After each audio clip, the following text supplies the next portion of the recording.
Olá, Deus abençoe você e sua casa. Nós estamos na série de estudos Escolha Viver.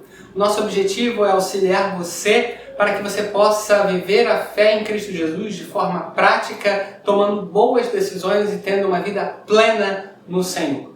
Na semana passada nós falamos sobre escolher viver, usando sabiamente os recursos financeiros que nós temos à mão, sabendo viver com o nosso dinheiro de forma sábia, sem nos deixar ser dominados por ele. Vimos em 1 Timóteo 6, verso 9 a 10, que o amor ao dinheiro pode gerar diversos males, e aqueles que assim o fazem acabam se desviando da fé e se atormentando com diversas dores, trazendo sobre si mesmos dores e sofrimentos. Vimos que o dinheiro promete segurança, promete paz, promete satisfação. Só que ele sozinho não tem esse poder, porque o dinheiro ele sempre nos dá a sensação de precisarmos de mais e mais. Ele eventualmente atrai pessoas que querem apenas nos usar e usar os nossos recursos. Ele pode ser facilmente perdido, gera ansiedade, pode gerar sofrimentos, e mesmo que você tenha muitos recursos, ele pode ser temporário, porque um dia você não irá tê-los mais. Seja por uma má decisão financeira, seja pela morte. Além disso, o dinheiro, ainda que possa auxiliar a vida e facilitar muitas coisas, ele pode ser um gerador de separações, de afastamentos e de distanciamento com Deus. E hoje nós vamos pensar o seguinte: qual é o caminho? Qual é o caminho para que nós não nos deixemos ser dominados pelo amor ao dinheiro e possamos usar o dinheiro e os nossos recursos e as nossas circunstâncias de forma sábia? Em uma palavra, contentamento. Para isso nós vamos ler a Bíblia, Filipenses capítulo de número 4, verso de número 11 ao verso de número 13. Filipenses 4, verso de número 11 ao verso de número 13. Diz assim a boa palavra de Deus: Alegrei-me sobremaneira no Senhor, porque agora uma vez mais renovastes a favor o vosso cuidado, o qual também já tinhas antes, mas vos faltava oportunidade. Eu li o verso número 10, agora o 11. Digo isto não por causa da pobreza, porque aprendi a viver contente em toda e qualquer situação. Tanto sei ser humilhado como também honrado. De tudo, em todas as circunstâncias, já tenho experiência, tanto da fartura como da fome, assim da abundância como da escassez. Tudo posso naquele que me fortalece. Normalmente as pessoas utilizam esse texto para mencionar a ideia de que nós podemos fazer grandes coisas e que Deus vai nos abençoar grandemente. Mas não é isso o contexto. Paulo está, ao escrever o texto de Filipenses, em uma cadeia. Uma cadeia, prisão domiciliar, mas ainda assim privado de liberdade. Ele mostra para aquele povo de Filipos que o estava sustentando, lhe dando uma generosa oferta. Ele agradece a esse povo e escreve uma carta. E nessa carta ele chama os filipenses a terem uma vida de união com Deus e alegria no Senhor. Ele vai dizer, verso 11, olha, eu sei passar por diversas circunstâncias. Eu já passei fome, eu já passei riqueza. Eu já tive muito, eu já tive pouca. E eu posso todas as coisas naquele que me fortalece. No sentido de que eu posso passar por diversas circunstâncias, porque Deus está comigo. E esse é o caminho do contentamento. O que é o contentamento? Contentamento é você ter paz em meio a circunstâncias que você não pode alterar, em meio às escolhas que você tomou e eventualmente até pelos erros que você cometeu ao longo da vida que de alguma forma alteraram o seu destino. Contentamento é, portanto, você saber que as circunstâncias que você teve, que as decisões que você tomou e até as situações difíceis que você acabou passando, Deus tem o controle delas e que você pode viver com o Senhor, mesmo que essas circunstâncias não sejam aquelas que você gostaria de viver, ou da forma que você gostaria de estar nesse momento. A Bíblia chama isso de contentamento e ela exorta os cristãos a terem esse contentamento. Só que existem dois ladrões do contentamento que nós acabamos tendo. Um ladrão é a da comparação. É aquela ideia do, poxa, eu tenho mais do que o outro. Ou, eu gostaria de ter isso. E esses ladrões do contentamento acabam trazendo insatisfação na nossa vida, de tal forma que aquilo que nós temos, deixamos para lá e focamos naquilo que nós não temos, naquilo que gostaríamos de ter, naquilo que talvez nós nunca poderemos ter. Então são são ladrões que chegam na nossa vida e que tiram de nós a alegria muitas vezes. Um deles é o ladrão do eu posso ter tudo o que eu quiser. Sabe essa ideia de que basta querer que tudo dará certo? É tudo uma questão de trabalho, foco e dedicação. Força, foco e fé e vai dar tudo certo. A vida real não é assim. Eu não posso ser um jogador de basquete, ainda que eu quisesse ser. Você talvez gostaria de ter uma determinada profissão, ter uma determinada característica, ou ter um determinado tipo de relacionamento, ou com um determinado tipo de pessoa, mas isso nem sempre vai acontecer. Não vai acontecer porque a vida não é do jeito que a gente quer sempre. Essa ideia de que eu vou fazer o que eu quiser e tudo é uma questão de estar nas minhas mãos não é verdade. Existem uma série de circunstâncias, situações, características que nós não temos controle. Então, se você viver com essa ideia de que está tudo na sua mão, que você tem que fazer tudo, porque você pode fazer o que você quiser ser, você pode ser aquilo que você quiser ser, você vai se decepcionar e vai se frustrar muito. Nem sempre nós vamos conseguir ser aquilo que nós queremos ser. Nem sempre nós vamos ter aquilo que nós gostaríamos de ter. Mas isso não significa que nós não podemos ter uma vida plena no Senhor. Ou mesmo uma boa vida. Esse é o primeiro ladrão, o contentamento. Mas tem um segundo. É aquela ideia de que eu serei feliz quando eu tiver isso, isso, isso. Eu serei feliz quando casar, eu serei feliz quando eu descasar, eu serei feliz quando tiver filhos, eu serei feliz quando tiver um carro, ou eu serei feliz quando tiver aquele emprego, eu serei feliz quando eu tiver recursos financeiros assim assado, eu serei feliz quando eu tiver esses recursos. Você não sabe se você vai ter esses recursos. E mesmo que os tenha, você irá descobrir que eles não trarão satisfação na vida. Por quê? Porque a palavra de Deus vai dizer, Eclesiastes 3:11, que essa necessidade de mais que o ser humano possui só é encontrada em Deus, porque Deus colocou no ser humano um senso de eternidade.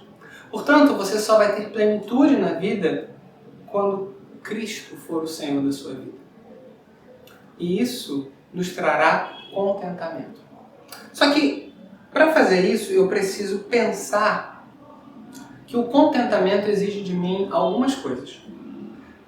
Coisas essas que vão mudar o nosso foco na vida e vão nos ajudar a ter uma vida melhor com Deus. O primeiro é entender que tudo que nós temos e somos vem do Senhor.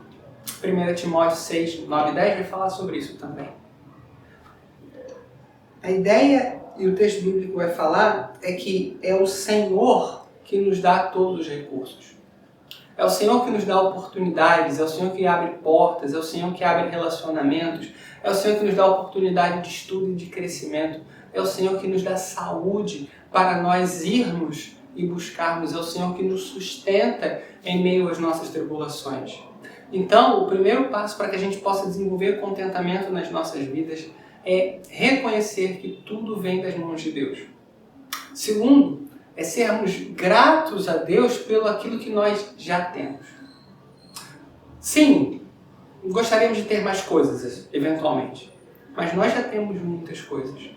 O texto bíblico de 1 Timóteo 6, versos de número 7 a 8, ele vai mencionar algo muito interessante. Ele vai dizer assim, olha, se nós, versos de número 8, porque nada temos trazido para o mundo, nem coisa alguma podemos levar dele. Tendo sustento e com que nos vestir, estejamos contentes. De fato, verso 6, grande fonte de lucro é piedade com contentamento. Nós estamos vivos, podemos respirar, podemos comer, podemos beber água, podemos ir ao banheiro, podemos caminhar, podemos enxergar, podemos ouvir. Isso tudo é graça e bondade de Deus e precisamos ser gratos a Ele. Muitos de nós temos uma família, temos uma igreja que nos ama, temos pessoas, amigos, temos companhia, temos a palavra de Deus, temos o próprio Cristo, temos a salvação para vencermos esse descontentamento e desenvolvermos o contentamento nas nossas vidas. Nós precisamos, primeiro, reconhecer que tudo vem das mãos de Deus e segundo, agradecer a Deus. E agradecer as pessoas que têm nos abençoado. Agradecer o nosso pai, a nossa mãe, os nossos irmãos, os nossos familiares que nos apoiam para que a gente avance. Agradecer a igreja e os líderes e os pastores e os irmãos e as irmãs que têm colaborado, nos ajudado, nos ensinado e orado e cuidado de nós. Agradecer àqueles que têm nos ofertado oportunidades de desenvolver, de estudar, de avançarmos nas nossas carreiras. Gratidão a Deus e às pessoas por aquilo que nós temos. E o contentamento nos chama a lembrar que as nossas posses são temporárias. Lembrar que nós precisamos considerar que todas essas coisas, elas são temporárias. Considerar que tudo que nós temos, um dia, irá passar. Por isso é importante que a gente tenha nosso fundamento em Cristo. Para que a gente possa ter uma vida de contentamento, nós precisamos entender aquilo que Deus define como sucesso. E não o que esse mundo define como sucesso. Porque se você caminhar pela ideia do que é sucesso na lógica humana, você sempre estará insatisfeito. Porque sempre faltará um pouco mais, sempre faltará uma casa a mais, um emprego a mais, um recurso a mais, uma roupa a mais, uma roupa melhor, um serviço disponível que você tem e o outro não tem, ou que o outro tem e você não tem.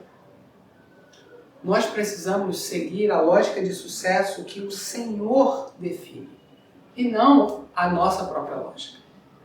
Se você pensar, por exemplo, nos profetas, se você olhar para a vida de Jeremias, por exemplo, Jeremias foi, na visão humana, um fracasso. Porque ele pregou e ninguém ouviu o que ele pregou. Ele proclamou a palavra de Deus e ninguém mudou. Mas aos olhos do Senhor ele fez aquilo que deveria fazer. E hoje, 2000 anos depois, aprendemos com a vida dele a ter uma vida fiel com o Senhor. Isso só é possível com o Senhor. Para a gente ter contentamento na vida, a gente precisa confiar que Deus é soberano. Confiar que Deus sabe o que faz, que Deus está no controle de todas as coisas. Mesmo que nesse momento as suas circunstâncias não sejam boas. Mesmo que você esteja passando por problemas de saúde, problemas financeiros, problemas na família, o Senhor está com você. E o contentamento pode e deve ser desenvolvido também, tendo uma visão saudável e segura das nossas expectativas. Às vezes, nós temos expectativas irreais. Expectativas que não fazem sentido. Expectativas que são baseadas não apenas para o nosso bem, mas queremos a nossa autoexaltação. Às vezes achamos que as coisas serão fáceis, que tudo vai dar certo sem oposição, sem dificuldade. Às vezes achamos que o outro tem que fazer por nós o tempo todo. Isso são expectativas irreais. Precisamos entender que o Senhor está conosco, mas precisamos ter as nossas expectativas colocadas de forma equilibrada e saudável. Isso só é possível com uma dependência do Senhor Jesus, confiando que o Senhor provê todas as nossas necessidades. Portanto, hoje eu quero chamar você e desafiar você a ter uma vida de contentamento com o Senhor. Contentamento não é mediocridade. Ter contentamento não significa que você vai se acomodar e não vai fazer mais nada, e não vai trabalhar, e não vai buscar se desenvolver, e se você tiver a oportunidade de ganhar mais, de obter mais coisas, de investir, de se desenvolver. Não é essa a ideia.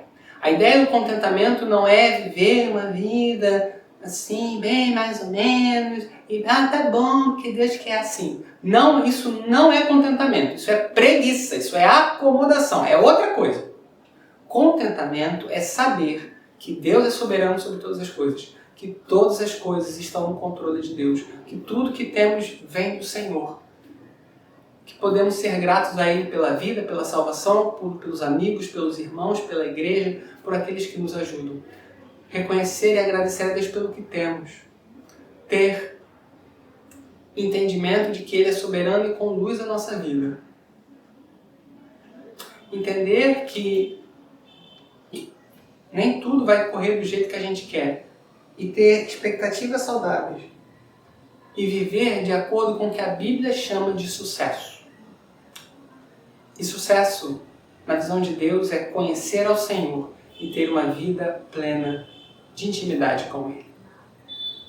E aí, talvez você possa trabalhar, crescer, se desenvolver, estudar, avançar e ter oportunidades, e fazer um intercâmbio, e ter um emprego em outro país, e investir seus recursos, e planejar a sua aposentadoria. Nada disso é errado. Errado é quando você coloca essas coisas como prioridade e não vive em gratidão com aquilo que Deus já tem te dado. Confiado na promessa de que Ele cuida de você. Porque nós podemos ter contentamento na vida por causa de Cristo. Filipenses 4,19 vai dizer que o Senhor nos suprirá todas as nossas necessidades de acordo com as riquezas dEle em glória. O Senhor não nos abandona. O Senhor cuida de nós. E a maior prova disso foi o seu sacrifício por nós na cruz. Porque aquilo que nós não poderíamos pagar em nenhuma hipótese, a nossa salvação, Ele pagou por nós. Aquilo que nenhum dinheiro no mundo, nenhum recurso do mundo, nem uma capacidade humana poderia obter. O perdão dos pecados com Deus. Jesus fez isso. Em meu lugar e em seu lugar. Morrendo naquela cruz por nós. Que o Senhor te abençoe, que o Senhor guarde a sua vida, que o Senhor lhe ensine a ter contentamento, que o Senhor lhe conduza e que em meio às suas circunstâncias, em meio às suas escolhas, em meio às situações que lhe acontecem, que Deus lhe dê paz para caminhar e ir em frente, para a glória do Senhor, honrando ao Senhor e vivendo uma vida de plenitude em Cristo Jesus. Que Deus abençoe você e Deus abençoe a sua família.